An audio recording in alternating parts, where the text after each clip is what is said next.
Hello. I feel a bit like a fool now, following up on 9 minutes of how to improve the world. Well, I have prettier in my title. That's not really of the same essence, but still.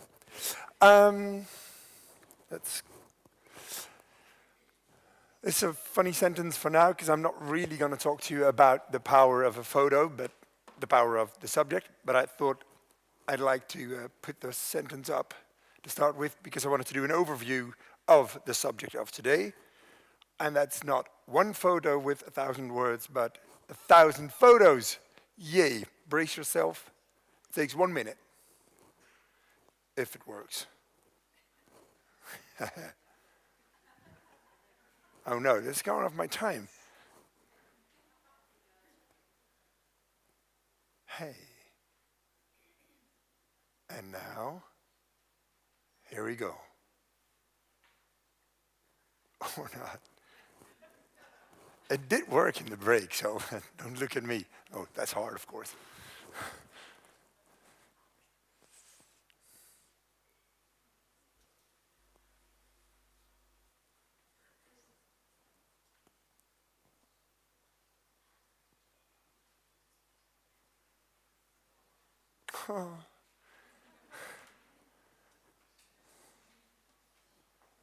So, can you otherwise just put the film on instead of the PowerPoint? Is that ought to work?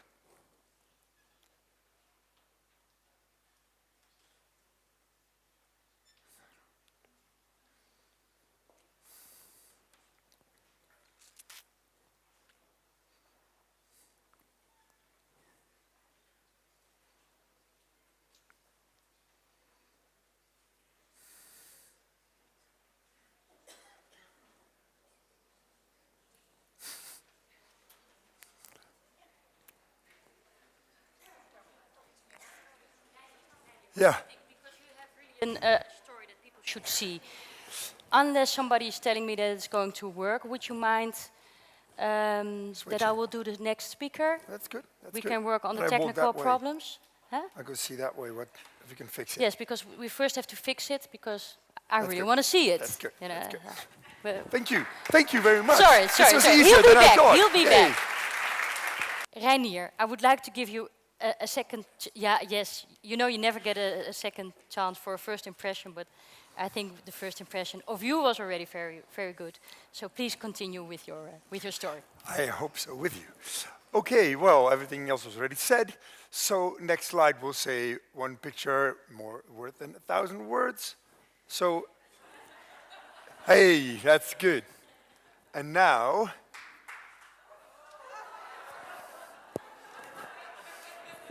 it really worked back there.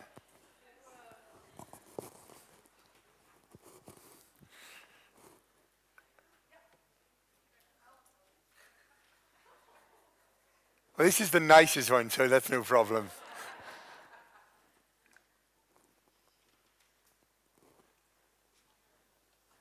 Could you just start up the film?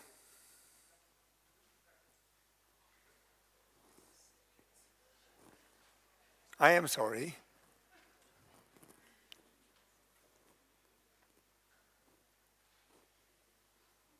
Whoa, there we go. Yay.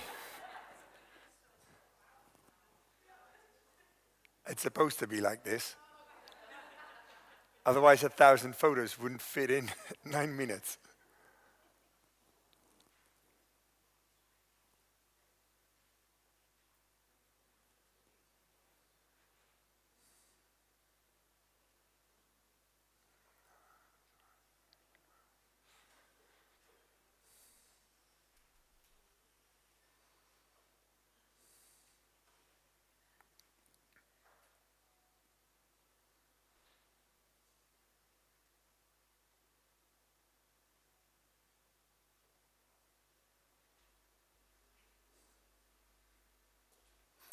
Okay, so that was worth 1,000,000 words. Yay!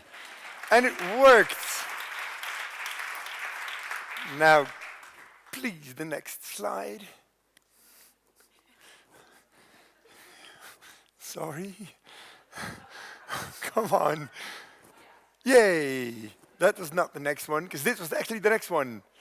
We're going to talk about two things, and it's going to be really short because we're running out of time. I'm really sorry. Two things are, first of all, portrait photography is a two-way street. That sounds like an open door, but it obviously is not, otherwise more people would do so. Second thing I'd like to tell you today is that I learned from Mr. Paul Huff, not from himself or from a book, a thing that characterizes all my photos, and that is that you should never try to make anyone more beautiful than they actually are. You should just try to show them at their prettiest, show their best, show the thing they do well, or the side they look best in. Having that said, I want to give short credit to the photos that are hanging in this room, because there's no text underneath them. First one, where I obviously like to look so much at, is my fiancée, yay. And that's, of course, really good to, that's what happens when you've got a two-way direction, when you've got communication in a portrait. You can really show someone. This is, of course, Hannah Verboom. She doesn't need an introduction. She was here a couple of minutes ago. I do want to add, next to her being a global do-gooder, that she's also really good in lobbying, because she already made sure that this photo is now in possession of her community, thegetitdone.org, and will be up for auction on the 14th of December. This is just an example of no two-way street photography. Fashion photography, ad photography is always just about making a form, and everyone in it just has to do whatever we say. This is being shot for Fromentale, the Amsterdam watch and leather goods company, and we wanted to do a sort of a brasserie kind of like atmosphere. So there's no reason to even ask her what her name is. Just ask her, can you do this? Can you look like that? And that's it. Not really my kind of photography, but it's nice to do it every once in a while. This is a different story, but we'll come back to that later on. This is Sophie van der Stap. Next photo is from a series called Identity. And to make an extra statement, my sister and I went to the market, bought a piece of black cloth for €1, and showed how much you can kill identity with a piece of black cloth.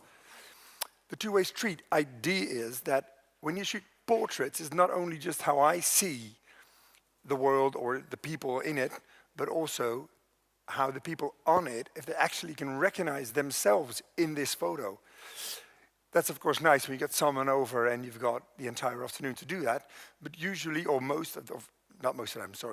lots of the time, I do portraiture for big companies who've got their foreign people over, or big famous people from the Netherlands over, and they want really all those people to look really good in the photographs, so I don't have time to think every photo through. So what I do is I suck up the atmosphere of that night, decide what kind of frame I'd like to photograph, what kind of atmosphere the evening should be portrayed in, and then I just start looking at people, and I look at them from beginning till the end of the evening. I shoot them multiple times, and every time I look at them, I try to figure out, because I don't know all of them, is she best when she laughs? Is she best when she smiles? Is she best when she's not laughing or smiling at all?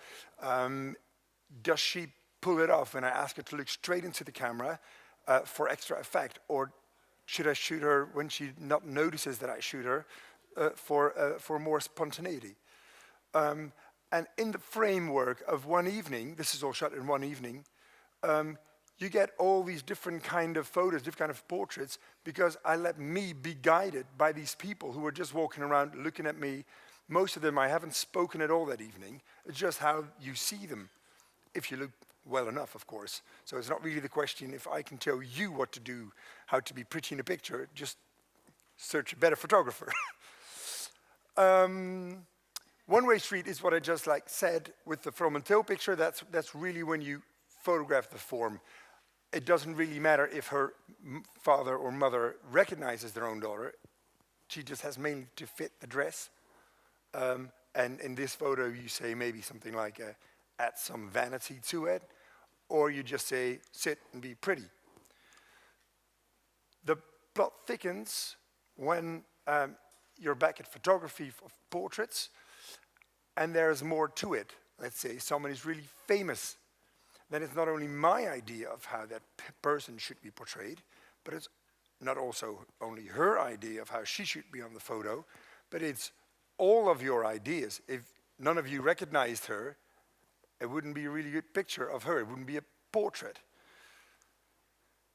It even becomes funnier, of course, when someone calls you and says, okay, I want to be portrayed by you, so you sit down, you have coffee, you talk it through, because then, even when people are famous, you might get the chance to shoot them in another way than you all might know. This is Toute Fabienne de Vries. Some of you might know her from TMF way back when. And she's ready for something new. She's a businesswoman now. And she wanted to be portrayed differently. She wanted to show more of herself, smiling, and not just the extensions and visagie and whatever. This is another story. This is the Sophie van der Stap. You also see hanging on the wall. She was 22, I believe, when she got cancer. She wrote a diary on how she coped with that by wearing 9 wigs. The book is called Girl with 9 Wigs. When we shot these photos, I really wanted to show how she acted when she was wearing a wig, because with every wig she had a completely different personality, so she could distance herself from the sick Sophie. For instance, on the right, when she wears that wig, that's for drinking cocktails and screwing up men's heads. So we went drinking cocktails to get her really in that mood, so she didn't need to play, she didn't need to act this type of character. She would be in it after like an hour or two. For instance, go shopping at Gucci when you want to show off your first tola, or drink a cafe latte with too much lipstick to get her in the mood of that more romantic type of girl. And on the right you see, of course, the picture that's on the wall. That was the cover of her book. Sometimes for me everything falls together. That's when these 3 girls, 3 sisters, came to me and said, we want a portrait picture of us, but that's all we know. Oh, it has to be one picture, and we're going to give it to our parents. The good thing at a moment like that is that I can really start looking at what do we want to do, where is it going to be put up, and the general idea of portrait picture is not to go look for, I want to shoot you so pretty that no one will recognize you. We're going to put hair and makeup on you, and we're going to put you in nice clothes that you would never wear. So when we put up the picture at your parents' house, your father will say to all his guests, look, that's my girls, and they're really pretty. Or that's a really pretty picture of my girls. The idea is that when he sees this, and of course their mother, that it must be them. It must really be who these girls are, who they themselves are. And this is not just being done in a sack while they were laughing. We spent, I think, 3 hours figuring out which position was best for all 3 of them, and to get them to laugh after 3 hours, the Prosecco worked, and my fiancée was doing stupid things with 2 dolls. And it worked, obviously. And this is, for me, what portraiture is about. Not about just making them look pretty, and I do think they look really pretty in the photo, because you all want to look pretty in a picture, but to really make sure that it's you who is really pretty in a picture instead of just a pretty picture. Now, maybe people might think you've got an easy job, you just put a good camera on some pretty girls, and why should we believe anything you say? So I brought some men, yay. That's good, isn't it? Now, I must say the first one is not really good to make a point, because these are really attractive men. You might not say that of Mr. Van Leeuwen, but this is, to me, one of my most beautiful pictures, because this is also a really good, I think, portrait. This is what this man is best at, being himself, being so overwhelmingly confident. You cannot get around this guy, and that shows. I mean, you wouldn't get all these jobs that this guy landed. It's amazing. Some people just have so much of themselves in themselves. I could have done this shot with Mevrouw Kroes as well, if I got the time, of course. But it's really important that these people are so themselves that even, and that's the funny thing of it, they look pretty while they act ugly. Yay. And it's still really him. This is Damien Hirst. This is, if you meet him, you're going to recognize him in this. And the funny thing is, he doesn't look pretty, but I think he's pretty. And that's something you might want to look at when you take a look at your own photograph the next time. It may not be what you want it to look in forms of shapes or zits or whatever, But if it shows you in your most prettiest form, I think that's the best thing a portrait photographer can do. And that's actually the only thing I had to say. It isn't even red, it's black by now. That's the time meter, sorry. Yay, 0, 0, 0. I hope you somehow got something out of this. Thank you.